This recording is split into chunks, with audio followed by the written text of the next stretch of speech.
안녕하세요. 저는 동의보감 소갈에 대한 연구에 대해 발표할 동의보감 7조의 손지은입니다. 발표 순서는 다음과 같습니다. 먼저 동의보감 소갈의 편제에 대해 설명드리겠습니다. 동의보감 소갈편에서는 소갈의 용어와 개념을 정리하고 상중하의 분류와 치료법 및 처방에 대해 말합니다. 또 소갈과 관련된 증상과 원인 및 처방을 보충하고 독특한 원인에 의한 소갈을 기술합니다. 그리고 시간에 따라 소갈의 병이 심화되어 가는 것을 설명하고 마지막으로는 금기법 단방에 대해 서술하고 있습니다. 먼저 소갈의 개념과 증상입니다. 동의보감에서는 소갈을 상, 중, 하초로 구분하여 설명합니다. 소갈은 갈증으로 물을 찾고 소변이 잦으면서 적은 병으로 심히 허한 상태를 말합니다. 소중은 많이 먹는데도 기육이 생기지 않으며 소변이 잦으면서 갈증이 심하지 않은 병으로 비가 허한 상태를 말합니다. 소시는 물을 찾지만 마시지는 않고 소변의 양이 많으면서 탁하며 다리와 무릎이 가늘어지는 병으로 신이 허한 상태를 말합니다. 이 세 가지를 상소, 중소, 하소로 칭하기도 하고 갈증이 주 증상인 것은 열이 있기 때문이라고 설명하고 있습니다. 소갈의 증상은 다양하며 동의보감 소갈편 여기저기에 나옵니다. 자세한 증상은 아래를 참고하시기 바랍니다. 다음으로 소갈의 분류입니다. 소갈은 앞서 말씀드린 대로 상소, 중소, 하소로 분류합니다. 먼저 상소는 폐에 속하고 격소라고도 부릅니다. 물을 많이 마시고 적게 먹으며 대변은 정상이고 소변은 맑고 잘 나갑니다. 혀가 붉고 갈라지며 심한 갈증으로 물을 찾습니다. 중소는 위에 속합니다. 갈증이 나고 많이 먹으며 소변이 벌겋거나 누렇습니다. 잘 먹으나 여위고 자한이 나며 대변은 단단하고 소변이 잦습니다. 마지막으로 하소는 신에 속합니다. 소변이 기름처럼 탁하고 찔끔찔끔 나옵니다.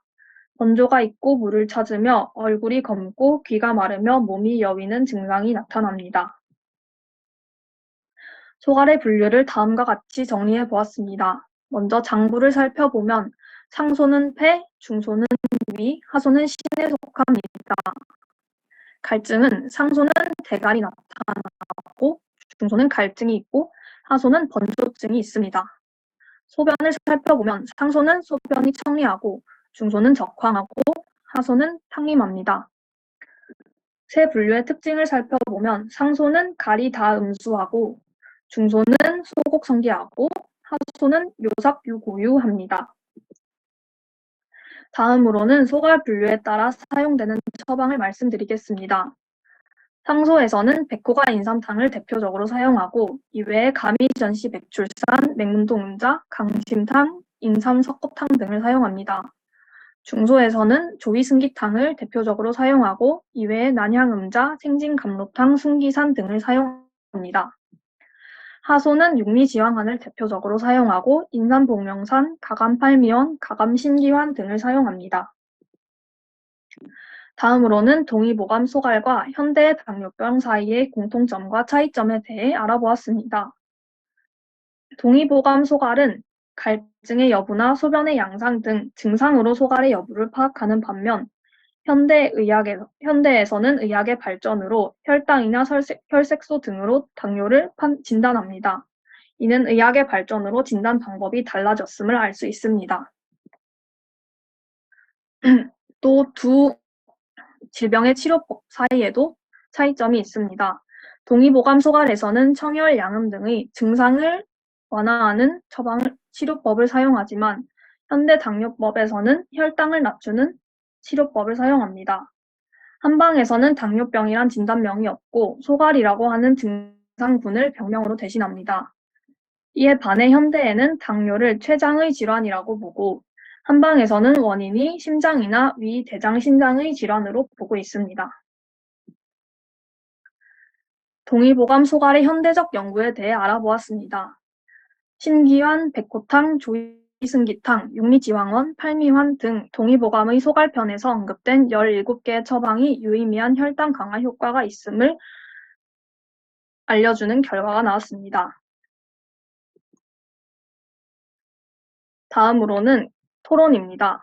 먼저 동의보감에서는 왜 소가를 상중하의 세 가지로 나눴을까에 대해 토론해 보았습니다. 그 결과 소갈의 각기 다른 증상을 묶어보면 세 그룹이 되었기 때문에 소갈을 셋으로 구분해서 상소에서 하소로 갈수록 병이 깊어지는 것이고 소갈 분류 방식에서 예후를 강조했다고 생각했습니다. 두 번째로는 동의보감은 소갈의 원인을 주로 열로 보았는데 열의 개념은 현대적 의미로는 무엇일지에 대해 생각해 보았습니다. 그 결과 현대적 의미의 열은 전해질 등의 농도가 높아서 갈증이 나타나는 것이나 염증이 있는 것, 조열이 음액을 소모하여 나타나는 것, 또 세포호흡의 열 등으로 해석할 수 있었습니다. 다음으로 고찰입니다. 동의보감에서 소개하는 소갈은 서양의학에서 제2형 당뇨에 해당합니다. 2형 당뇨는 고혈당으로 인한 여러 가지 혈관 합병증을 유발할 수 있기 때문에 환자는 혈당을 일정 수치 이하로 유지해야 합니다. 그런데 동의보감의 전변증으로 나온 옹저나 실명은 현재 당뇨 환자가 혈당을 조절하는 이유이기도 하고 가장 조심해야 하는 합병증입니다. 과거부터 당뇨병에 대해 이렇게 자세히 관찰하고 기록으로 남긴 것은 오랫동안 축적된 의학적 데이터로 이를 바탕으로 최근에 동의보감의 소갈편에서 언급된 처방에 대한 연구가 이루어지고 있는데 이 연구들에서 소갈 처방들이 혈당 강화에 유의미한 효과를 보인다는 것이 입증되었습니다. 그런데 왜 당뇨 환자들은 한의학보다 서양의학으로 당뇨를 치료하려고 하는 것일까요? 이는 어떻게 보면 현대의 한의학이 과거에 머물러 있다는 반증일지도 모릅니다. 또 한의학에서는 당뇨병에 대한 한의 표준 임상 지침도 아직 만들어지지 않아 아쉬움이 남습니다. 따라서 한의학이 당뇨병의 치료에 얼마나 적합한지 또 동의보감의 처방들을 임상에서 효과적으로 적용할 방법에 대한 연구가 더 필요할 것이라고 생각합니다. 결론입니다. 동의보감은 소갈의 증상에 따라 상소, 중소, 하소로 구분했으며 각각의 원인을 폐열, 위열, 신허로 보았습니다. 소갈의 주된 증상은 갈증과 빈뇨이고 소갈의 분류에 따라 다갈, 허기, 소변 적삭 등이 나타나기도 합니다. 소갈에 대한 처방은 매우 다양한데 증상 정도와 원인에 따라 구분했습니다. 당뇨의 전변증에는 대창, 옹저, 실명 등이 있었으며 전변증으로 진행된 경우에는 치료가 어렵습니다. 현대의학의 당뇨병 처방은 주로 혈당을 낮추어서 관리하는 것인데 동의보감에 제시된 처방이 혈당 강화에 효과가 있다는 것이 입증되고 있습니다. 다음은 참고 문헌입니다.